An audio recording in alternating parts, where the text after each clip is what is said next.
Yasmat jatam jagat sarvam yasminyeva praliyate yenedam dharyate chaiva tasmai jnanatmane namaha Ishvaro gururatmeti murti beda vibhagine vyomavat vyapta dehaya Dakshinamurtaye namaha Taittiriya Mayacharya prasadataha Vispashtartaruchinam hi Vyakyeyam sampraniyate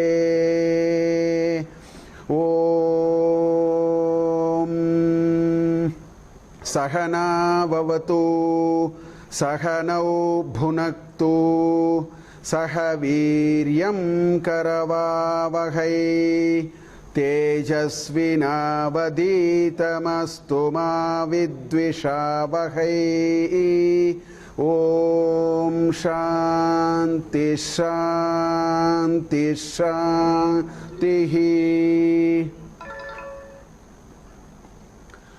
Om Asanneva sabhavati asad brahmeti veda chet asti brahmeti chet veda santamenam tato vidhuriti tasyeisha eva sharira atma yapurvasya atato nuprashnaha Uta vidvan amullokam pretya kaschana gaschati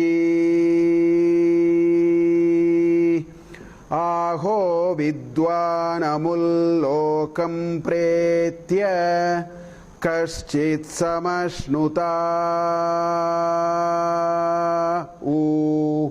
Sokamayata Bahusyam prajayeti satapotapyata satapastaptva idagum sarvam asrjata yadidam kincha tatsrishtva tadevanupravishat tadanupravishya Sachatyacha bhavat niruktancha niruktancha nilayanancha nilayanancha vijnanancha vijnanancha satyancha nritancha satyam abhavat yadidam kincha tatsatyamitya chakshate Tadapyesha shloko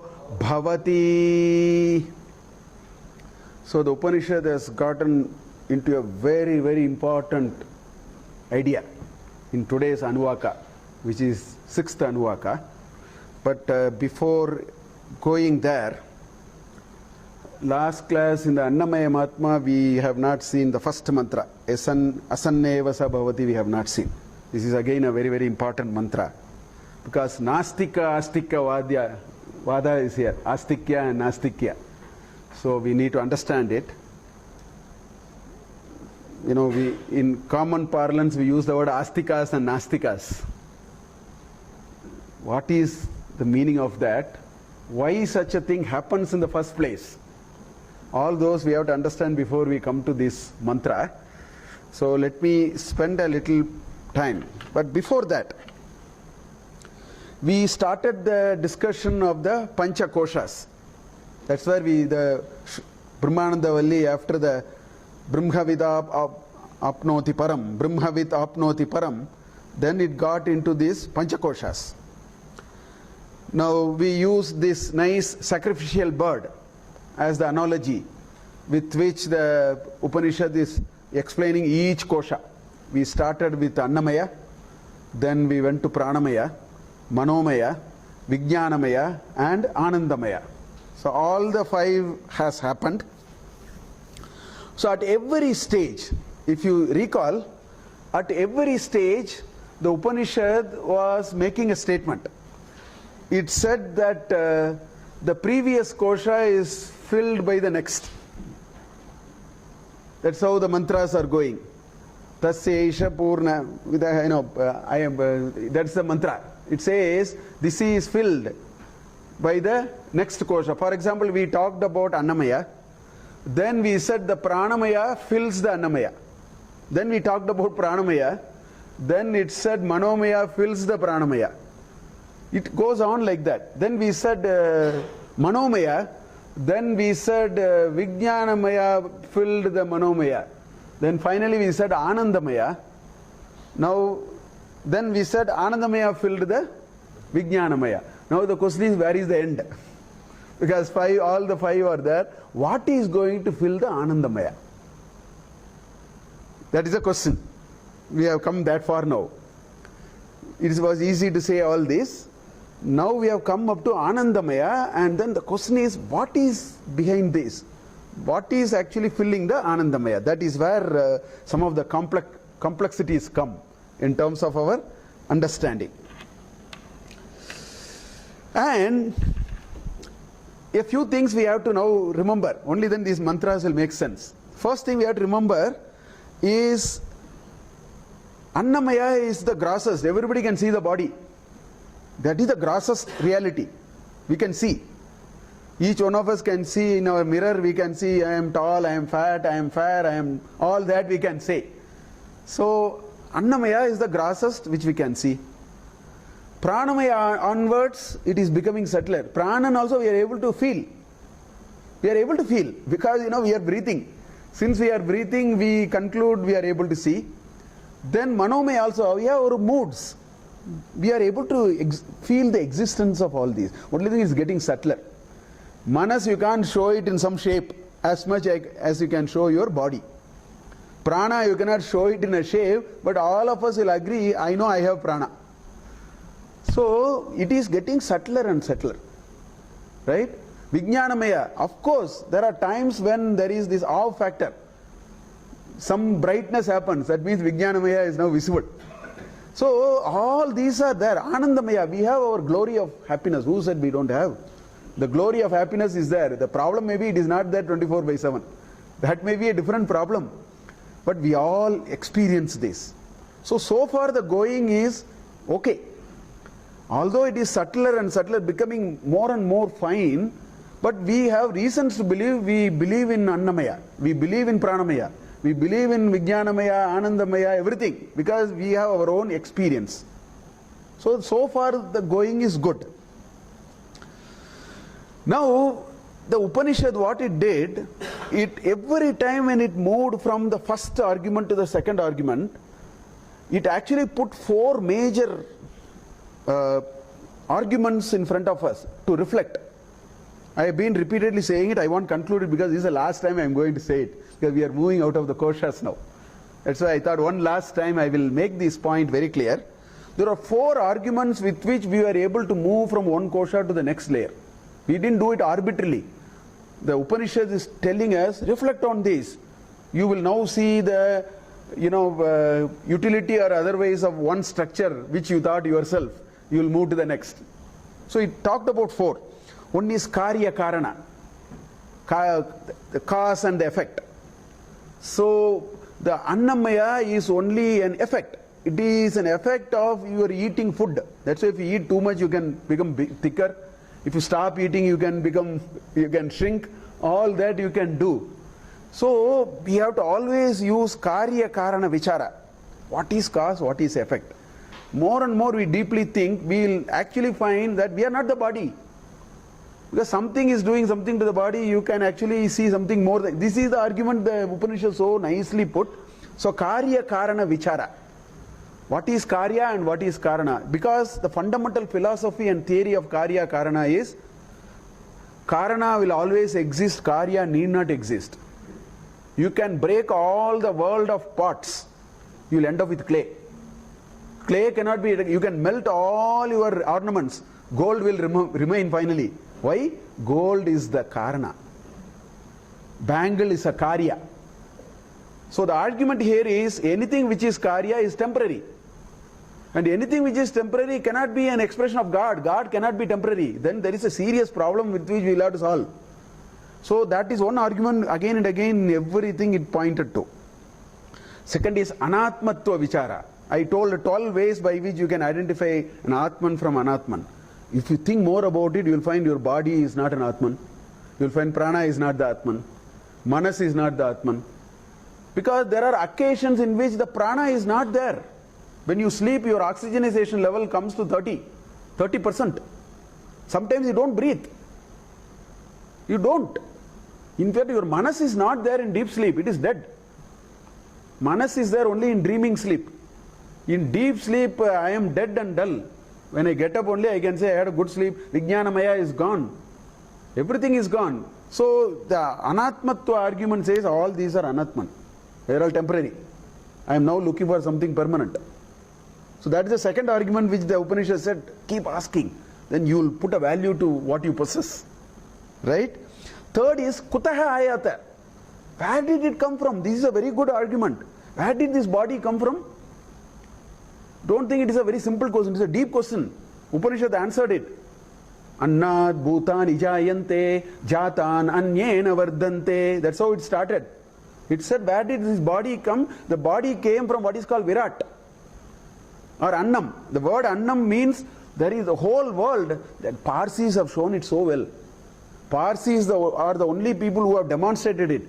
Because the Upanishad said, you eat food, food will eat you. That's what Upanishad said. You eat the food, food will eat you. Food means Virat. So finally you will be eaten, your body will be eaten. So Parsis literally throw it for eating.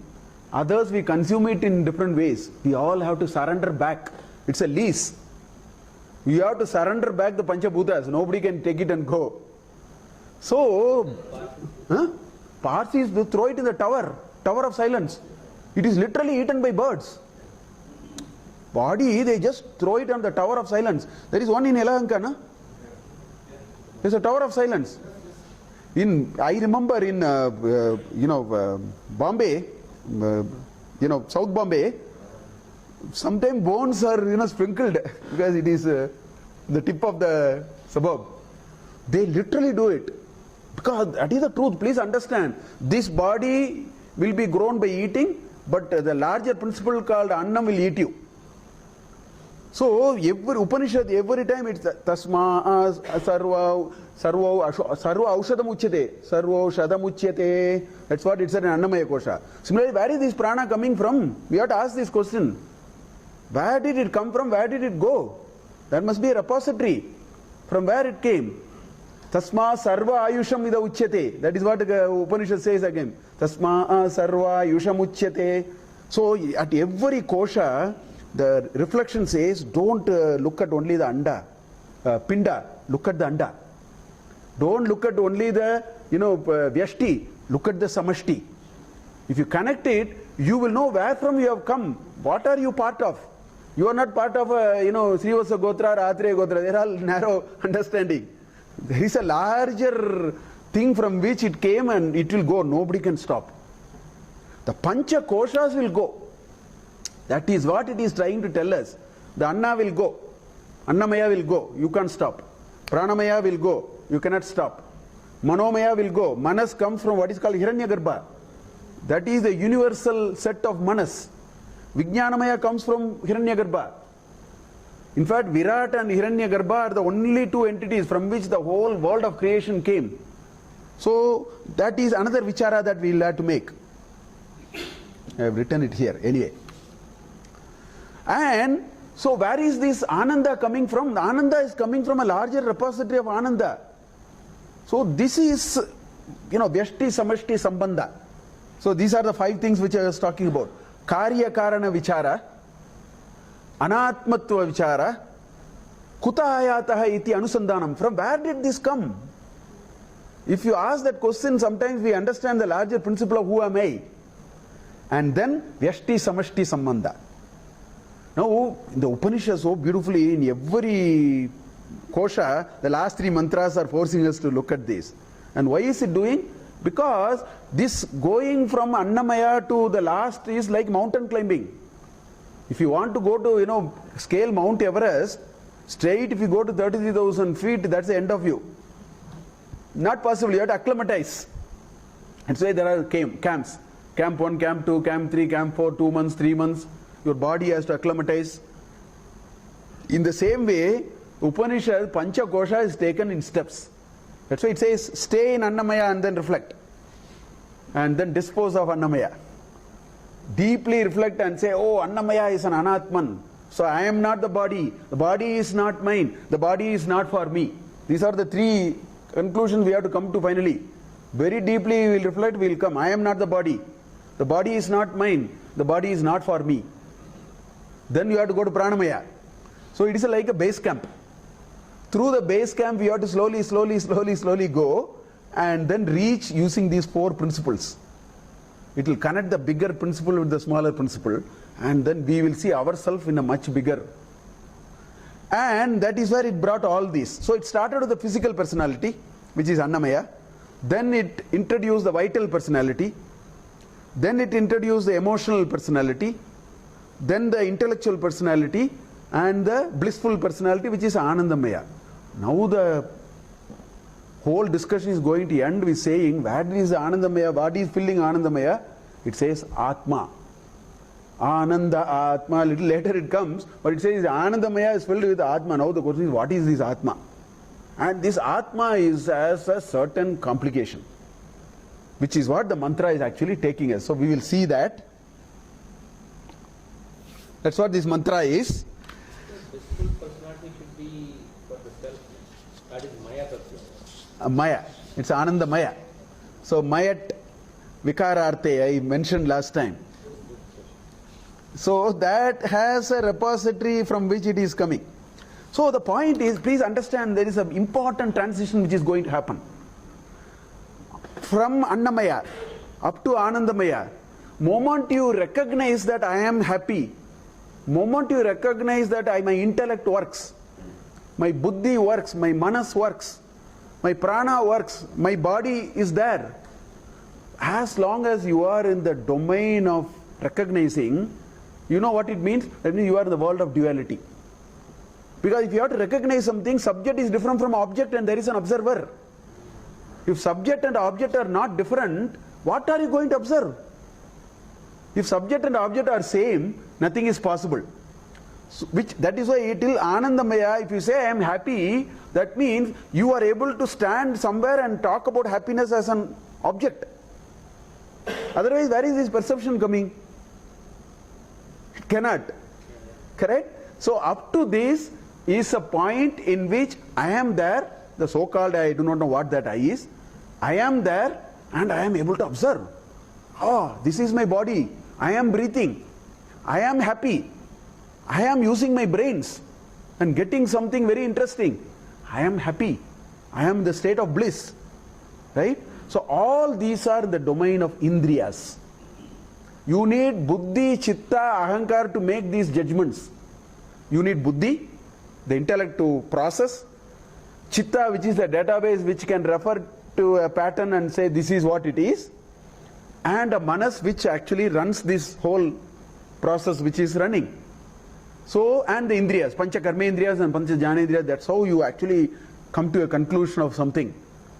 Now, the Atma has none of these. Atma has the whole discussion wherever you see, in whichever language, whichever religion, finally they come here. They say it is shapeless, formless, it has no shape, it has no limit, it is not a material thing, which means all your Indriyas are of no use for you. Indriyas are useful only when there is an object which has a shape, a smell, a odor, a certain property, a certain kind of something. Then you use all your Indriyas. If you are now talking about a property which has none of that, a Vastu has none of these, what are you going to do? This is a big question that we will land in. Correct?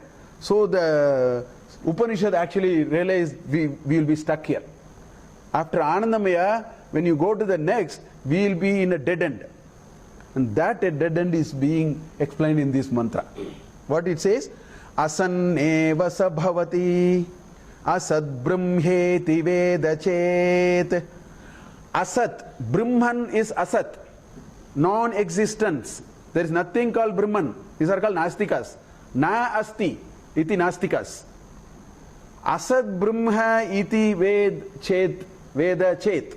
If somebody says Brahman does not exist, he says asatyeva sahabhavati. He becomes non-existent. That person who says there is nothing called Brahman will become non-existent entity. This is what the Upanishad is saying. We have now make sense of. We will see that. Okay.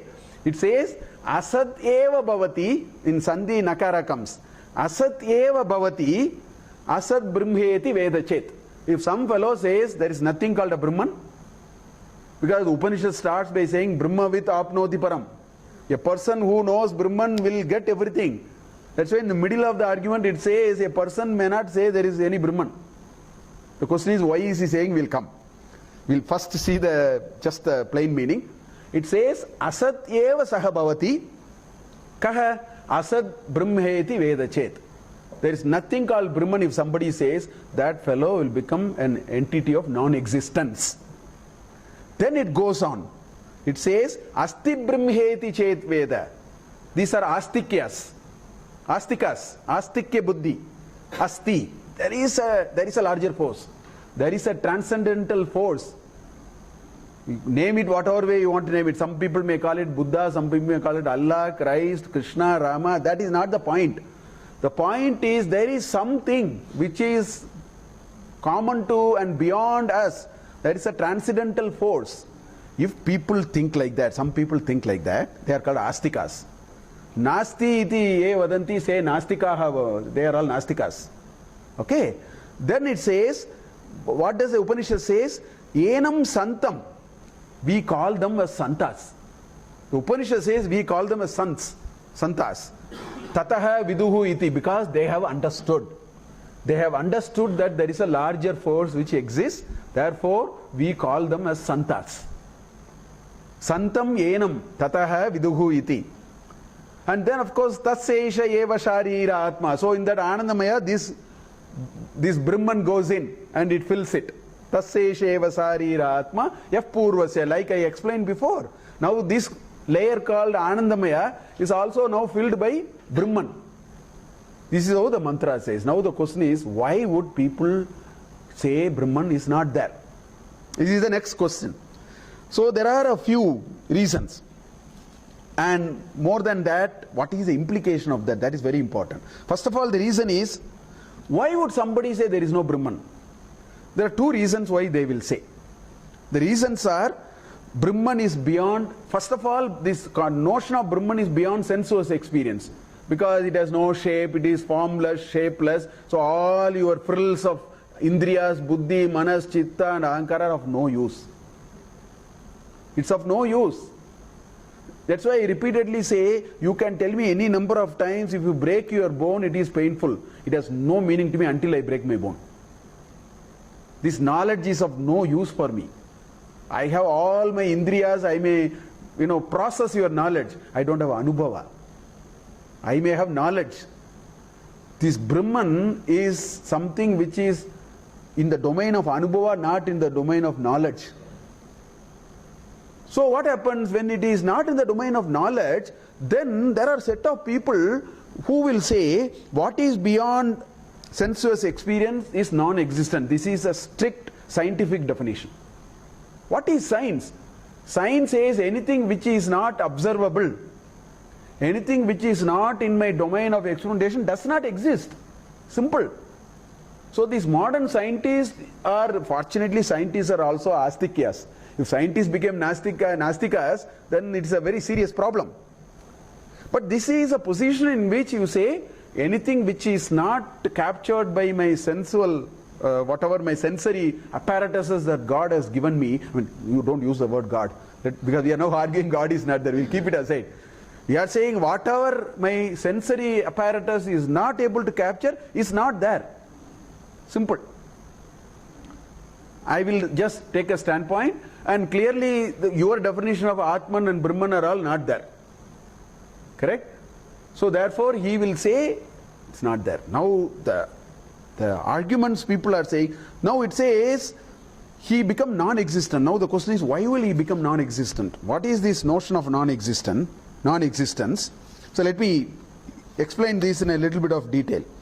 First of all, he says there is no Brahman. That's how he starts. Since he says there is no Brahman, so Brahma Jnanam is a waste. Just keep that whole thing aside. You don't need it. If Brahma Jnanam is not required, you don't need any of these Vedanta and all that, throw that also out. That's also not required. If Vedanta is not required, Chitta Shuddhi is not required. Because you can't get Vedanta without a little Chitta Shuddhi. A pure mind, a crystal clear spatika. Your mind should not be with blemishes. So Chitta Shuddhi is no longer required because you don't need Vedanta. Why do you don't need Vedanta? Because Brahma Jnanam is not required. Why Brahma Jnanam is not required? Brahman is not there. So when Chitta Shuddhi is not required and all that, Dharma Shastras are not required. Why do you need Dharma Shastras? Because this whole Dharma Shastra today we have ridiculed it to such a level. Dharma Shastras have only one role to play. It will create Chitta Shuddhi in you. That's the only way your Chitta will become pure. So now, since Chitta Shuddhi is not required, you can throw the Dharma Shastra out. Dharma Shastra is not required. Okay? Which means, this Purushartha is a waste of time. This Dharma, Artha, Kama, Moksha, Purushartha is not required anyway. You throw Moksha because there is no concept of Moksha, right? You throw Dharma, balance is Kama and Artha. So, you live your life with Kama and Kamasya Anusaram Artha. If you don't have Artha, anyway credit card companies are there. So that problem is also solved. Kaliyuga Dharma. Kaliyuga Dharma is a nice way of saying, but I don't think it's still a Kaliyuga Dharma. But anyway, so Dharma, Artha, Kama, Moksha, you don't need Moksha, you don't need Dharma.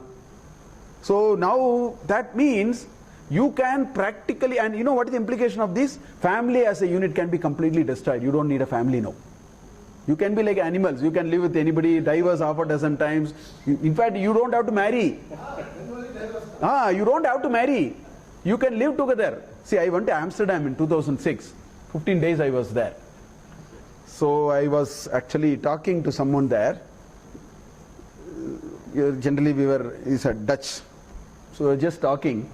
So in the course of some conversation, it so happened that I was talking about the tax, because he said I'm working for 3-4 days, not more than that. So I got a little curious, why is he working only for 4 days, and all that conversation went on. Finally he said, so I talked about tax, and because we're talking about earning, then I got into a tax discussion. He said, sir, most of us we don't marry. Too much of a shock for me. I said, that's all right, but tell me what is the issue.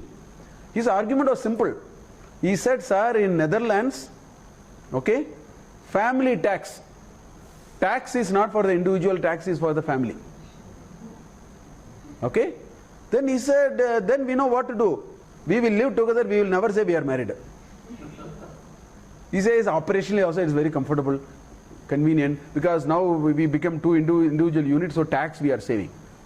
So you can throw dharma, you can throw moksha and all that. You can organize the whole thing around this domain of money and how do you make money and how do you... Somewhere, some of the thinking are going there. Now the question is, so this is actually like competing with animals. See, the only difference between human beings and animals is, human beings is endowed with what is called tapas. Tapas is not sitting and having a long beard or nothing like that. Tapas is your indriya nigraha. Your conscious choice to say, I can control what I want to control. Whereas now we are talking in the Nastika framework, you are saying, enjoy body. Just don't worry about anything. You just don't worry about anything. You just go on. So all these argument, that is why he is saying, you will become non-existent because you will perish out of identity crisis if you go on this path. It may look very easy, interesting and all that to start. Down the line, such a vyakti will be nashta. Because, inherently we will find things are not working. It's a huge identity crisis. We don't know who I am, why am I here, what am I doing? These questions will really start coming. So that is why it says, asatyeva saha bhavati asat brahmeti veda chet. So the contra argument is exactly the reverse. The reverse is, all these dharmartha kama moksha, purusharthas, this concept of dharma shastra, the concept of do's and don'ts, achara, vichara, nadi, nudi, heltare, Kannada, all these words if you put together, what is it actually pointing to? It is pointing to a path in which there will be a chitta shuddhi. Without chitta shuddhi, progress is not possible. That's why Adi Shankaracharya in his Viveka Chudamani said, karmaha chitta shuddhyarte, na vastu upalabhyate. He says, by doing karma, vastu upalabdha will not happen. It says, karmaha chitta shuddhyartha, na vastu upalabhyate. Vastu siddhi vicharena na kinchit karma koti bihi. You do any amount of work, you will not get, it's only a necessary condition, not a sufficient condition. He says, leading a clean life, dharmic life, a nice understanding of achara, vichara and all that is a necessary condition, not a sufficient condition. A person who wants to win an Olympic, correct, will have a very strict regimen of food. That strict regimen of food is necessary condition, not sufficient condition. If he has such a strict regimen of food, maybe his other exercise of running and developing that speed or whatever is his chosen field of will happen.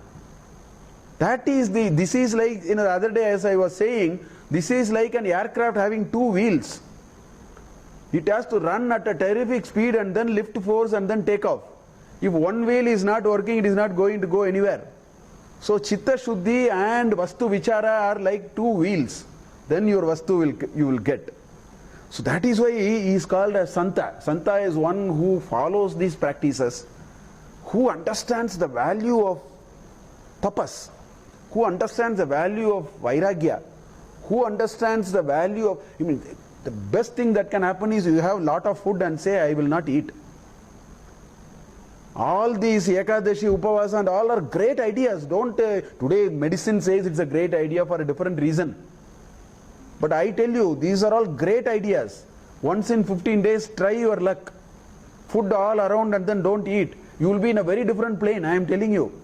If health permits, do it. Don't blindly do it. I am not saying that. I am saying it gives you that you discover one more strength of yourself.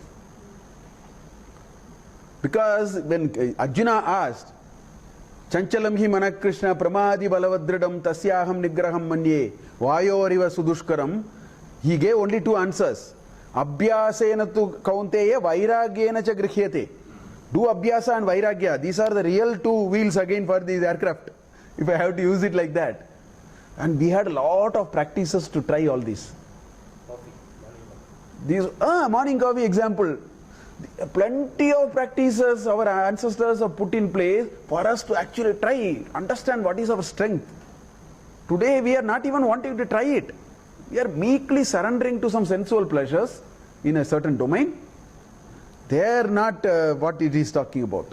So this whole gamut of dharma, artha, kama, moksha, achara, vichara, this vairagya, little bit of tapas, little bit of constraint, little bit of restraint, little bit of handling these kinds of things, they are all great investments for an athlete. It's a strict regime of how much hours he sleep, what food he eat, how much liters of what water he drinks. That is the level. So winning a Olympic gold is not easy. That regime is very important. And of course, over and above that, Daivam Chatra Panchamam is there. There is a fifth element called God, which Krishna so beautifully talked. But that's a different issue.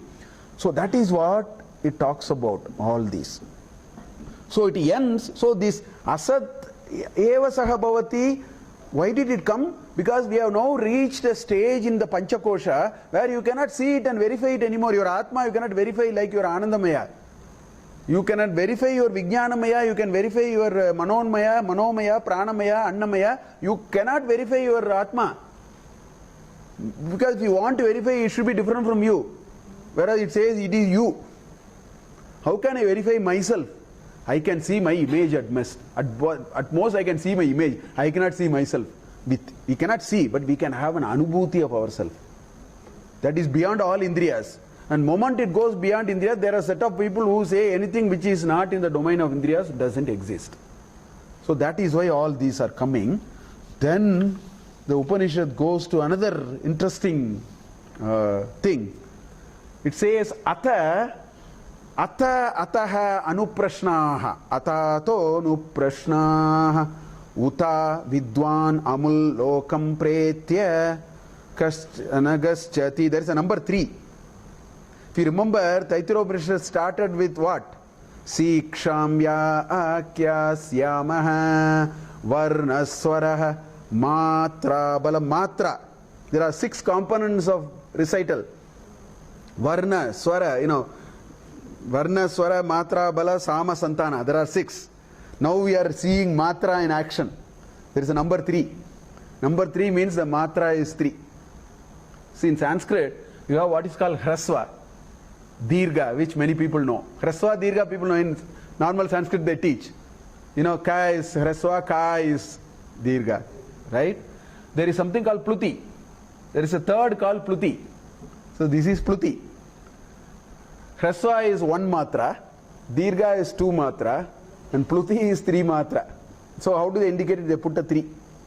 In fact, there is a pluti of 2 also. 2 or 3. Elongator. Now the question is, why is this convention? The convention used, the number 3 is used to elongate the recital. Right? This is in Chandas, this is in Veda. In Bhasha also it is done. Atra goscharati Krishna tatra nagacha. There is one, in Vyakarana there is one like that. Why?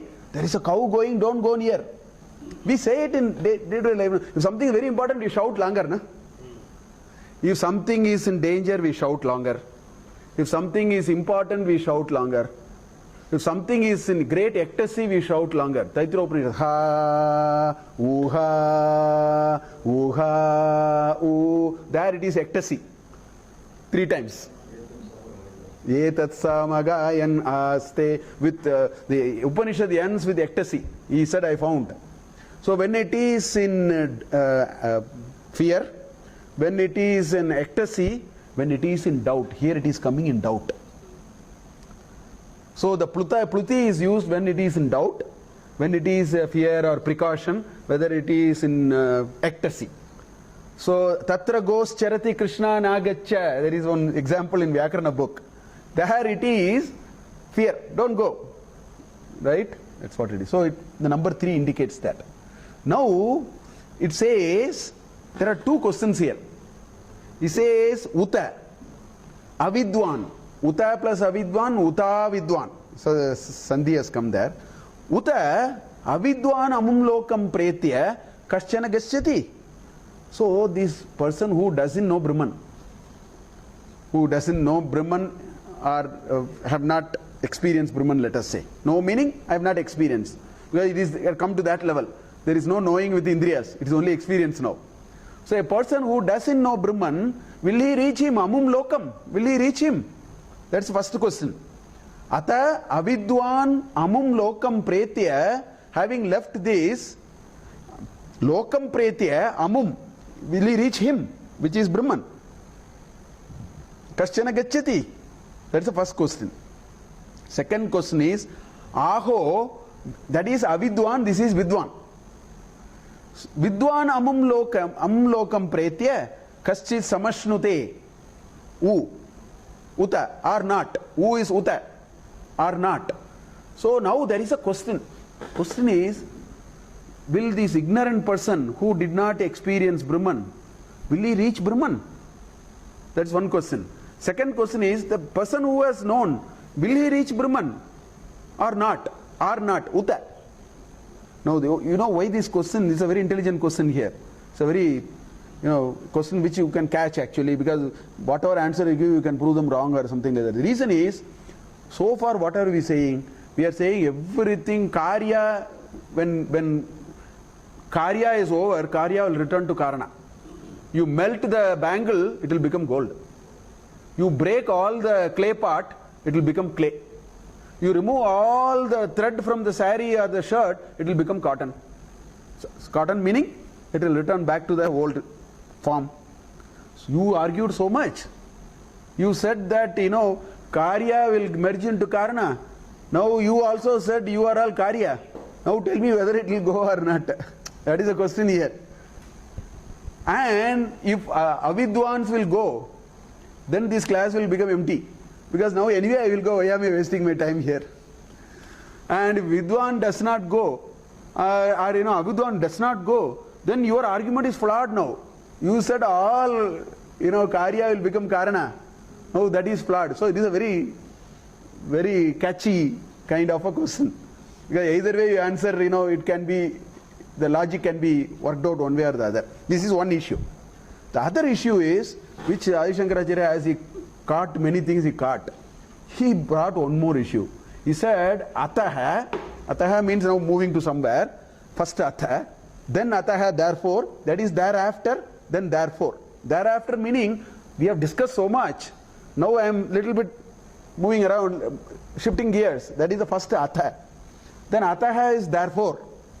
Anuprashnaha, questions follow. This prashnaha is a plural. No, Adi Shankara caught hold of it. He said Sanskrit has singular, dual and plural. Other languages, German has. Other languages have a singular and a plural. Sanskrit has a singular, dual and plural. Now Shankaracharya says, why is there a plural there? There are only two questions. So prashnaha, prashnau, prashnaha. So what should it say? It should say atato prashnau. Atato anuprashnau. Because there are only two questions. There is a dual form. Why is it putting a plural? He is asking question himself. He says there must be something here. So he wants to solve that confusion also. He says nothing can be wrong. These are all, come directly from God. It cannot be wrong. You have not understood, that's all. That's the position with which all acharyas have interpreted from that perspective only. So he said, why is plural here? There are only two questions. Because question one is that ignorant person will go or not. Known person will go or not. There are only two questions. So it should be prashno. Why is it prashnaha? So he says, no. I will tell you, it is not like that. Just now we saw something, did you see? There is an implied question which you forgot. The implied question is, people are asking, is there Brahman or not? Because that was asanyeva sa bhavati, asat brahmeti chedave, just now we saw. He said, go back to the previous paragraph. There is a lingering doubt in the mind of people, is there really Brahman? That is another question. You can't just, it merely said, people who don't believe will become non-existent. Those who believe will become, sant. But that implies that there is this lingering doubt that Brahman may be there or may not be there. That's why there are two types of people. That question also you take it now. So there are three. Since there are three, plural is allowed. So he made that argument first. Why did he make an argument? Because only then it makes a logical connection. Because now you know what the Upanishad has done? It has now left this question. He said, let me first prove that Brahman is there. Because you had that lingering doubt. You have Nastikya Vada and Astikya Vada. So let me first settle that score. That's how it's proceeding now. That's why he argues there is an implied question there. There is a lingering doubt whether there is something called Brahman at all, or we are just fancifully saying it. Then of course this question, if Brahman exists, if we can conclusively prove it, let us say, or come to a certain conclusion, then these two questions will make sense. Now will I reach Brahman or not? In order to do that, you have to first establish the Brahman. So that's where every Upanishad, see, the only way you can establish Brahman is the origin of universe, which scientists are struggling like mad. They are really at serious trouble when they try to answer all these. They are not able to answer. All the 10 major Upanishads, not just Taittiriya Upanishad, all the 10 major Upanishads have squarely addressed the origin of universe in its own metaphorical way. Upanishads are all written not like regular, you have to have a lot of other ways of understanding it. So now the Brahmanandavalli moves to setting the theory of origin of universe by saying Brahman is the origin of universe. So let's see how it is arguing. It's a nice set of mantras actually. Sokamayata bahusyam prajayeti satapo tapyata satapastaptva idagum sarvam asrijata. So it says this so-called concept Brahman, called Brahman, akamayata, it got into a desire. It said it got into a desire. Let me create something. Okay? And then what is the desire? Bahusyam prajayeti. Let me create a universe of living beings. So this shapeless, formless, nameless, nirguna Brahman got a desire. And what is the desire? The desire is Bahusyam prajayeti. Let me create this world of multiplicity. Then Satapo tapyata. It did tapas. It said, let me do tapas on this idea now. Satapo tapyata. Satapas taptva. Having succeeded in that tapas, right? Idagum sarvam asrijita. It created this universe. Edidam kincha. Whatsoever. This universe, I do not know. Science is so far has found only 7 billion species. Not 7 billion count, 7 billion different types of species. But they are counting by the day. So we have no idea what this set is actually an incomplete set. But even with this incomplete set, we have no idea of what is going on. So you say, idagum sarvam asrijaja, edidam kincha, whatsoever. Then what it did? Tat srishtva, having created it, tadeva anupravishat. This God particle said, I will now get into everything. Tat eva anupravishat. It said, I will enter into all this. I will get myself into all this. That's what it says. Now, this statement is not so easy to understand. So, what I will do is I will take a little bit of, I will take these specs. I think it's the easiest thing. Take these specs. Manufacturing of these specs is a man-made. Now, if I have to make it, what are all the steps? So, kamayata is very important. First, I must say I want to make a product. Maybe for making money, whatever. Some desire has to be there. Without desire, nothing is going to work. So, kamayata is a very nice statement. If I have to make these specs, first of all, I must say I want to make a specs because I have desire to solve some problem of seeing, or I want to actually, create a largest enterprise where I make money. There may be several forms of it. Fact remains desire. That's what this mantra is saying, sokamayata. Okay. Now what is the next step? Then I have to do 3, 4, 5 years of research to understand how a specs is manufactured. Frame, I'm not talking about the glass. You can separately talk about the glass also. I will do 5, 6, 7 years of research to find out what is going behind it, what is the cost of production, what are people doing, why are they doing this, why are they doing that, right? I will do lot of thinking, lot of work, lot of things. Then I will get into try a lot of prototypes. The whole R&D process will come now. I will conceptualize a design. I will think of a product. I will, over long years of research, get the specs for the product. Then once I get the specs for the product, now I have to get the specs for the manufacturing. Because I have to now manufacture it. So I have to decide what process, what are the process parameters. So many things may be there. What temperature, if I have to blow it, if it is a mold, I have to blow it. So many specs are there. I will do it. Then I will have to commercialize it, which means the prototype will be no good. I will spend another 2 years to find out how to improve it, how to make it large scale production. This much effort is going. Do you agree with me? So much effort is going. All this is called satapotapyata. So this universe, so you need intelligence. What I am saying is, you need intelligence.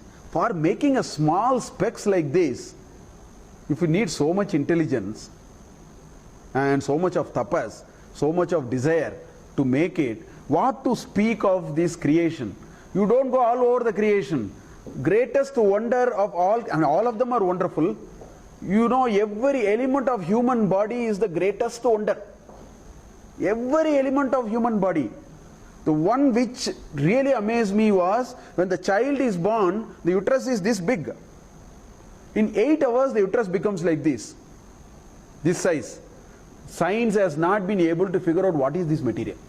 This elasticity, nobody is able to find. Nobody is able to find. Can you shrink a material? It is a material science problem now. I have removed the other problems. It's a simple material science problem. A material which has expanded this much, how can you shrink it to this size in 8 hours? Impossible. You do whatever you want to do. With all our advanced thing. You don't like that example? This crest that you have in your leg, the curvature, the crest of your toe. If the curvature, all these I found when I talked to the doctor.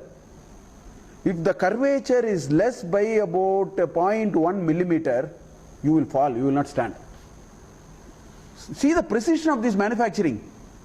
If this curvature is 0.1 millimeter less than what it ought to be, you will lose your stability. Finished. I am told there is some liquid in your ear. If the liquid solpa ikkada akkada odartandre, finished. You will lose your balance. There are 1 million, maybe 1 trillion things in this human body. Do you know how a heart is made? This small flesh is taken. Soft piece. This small piece, soft piece, is folded 256 times as the child grows. As the flesh, it's a very spongy, very plumpy kind of a tissue. The tissue as the child is growing, all this happens in about 8-9 months. Within that, everything else, 20 weeks, everything has been manufactured. And that flesh keeps on folding. It's a complex wall with so many piping systems and all kinds of things. I mean, we can endlessly talk about just a creature called human being. What to talk of 7 trillion things here? How was this rubber wood formed so that I can make a good furniture? I have no idea. So the point is, there is a cosmic intelligence. If you need intelligence for making this glass, which enormous effort, learning curve, all that's all we teach here. All that we teach here is for this item. Now I am talking about, manufacturing you and me with such a precision. And the precision is of orders of magnitude. Right? So, Vedanta has discussed it in great detail. If you have to manufacture anything, see, Vedanta is a very logical science. If you have to manufacture anything, you need what is called nimitta karana and you need what is called upadana karana. There are 2 things required. Let's say I want to make this table. I'm talking about this table. If you have to make this table, the upadana karana is called material cause. You need wood. It may be rubber wood, it may be teak, it may be whatever wood. Without wood or whatever, I am talking about wooden furniture. If I am making an wooden furniture, the upadana is actually wood. Without wood you can't make a wooden furniture. Maybe gum and nail, we'll add all of them together. I mean, I'm telling in a broader sense. That is one important input. You know what is the second important input? Second important input is called intelligence, which may come in the form of a carpenter. If you have wood and if you don't have a carpenter or that intelligence, furniture will never be made. It's called nimitta karana.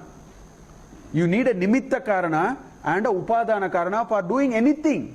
These are all very general axioms. Vedanta is axiom. It's not a theory which will apply in one place. You can apply it wherever you want to apply. If you want to create anything, you need upadana karana and you need a nimitta karana. So what is Upanishad saying here? It is saying here that Brahman is both the upadana and the nimitta. This intelligence, science is just assuming this away here. Science is simply pushing this to the back of the equation. Are you telling me these 6 billion different varieties of creatures, so much of precision is done by nothing, by no one? When so many people, 100 people you employed and given a salary to make this, are you telling me all these simply happened? That's illogical argument. You can make that argument, that's illogical. If you want to logically argue, you can say, there is intelligence, I do not know what that intelligence is. That is a logical argument. And how is that argument coming? It is extending from here. If this requires intelligence, definitely that requires intelligence. Where is this intelligence coming from? Just because you are not able to see, you want to say, that is called Nastikavada. That's all illogical argument. So, this whole universe has to be started from, by somebody must have thought about it. See, science has made sun an inert, useless item. According to science, sun is nothing but a complex combination of gases and mixtures. This is all science knows. Common sense says, sun can bring 6 billion creatures to life. How can a lifeless entity bring life to others? 3 months if there is no sun, all of us are dull and dead. Dull and dead.